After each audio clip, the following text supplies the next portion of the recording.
Koliko je sati?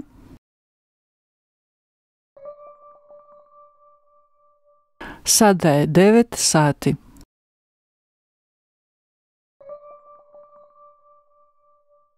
Sada je 3 sata. Jutro je.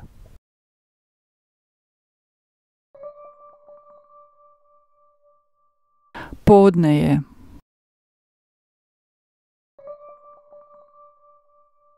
Veče je.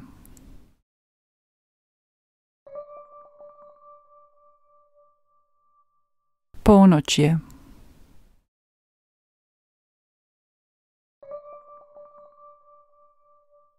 Hoćemo se vidjeti poslije?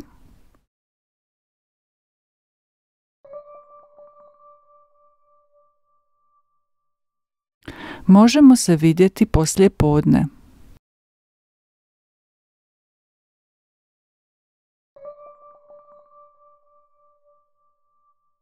Vidimo se sutra prije podne.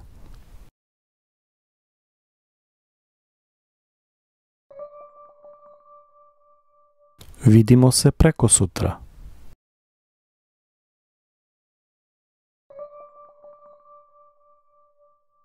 Kasno je.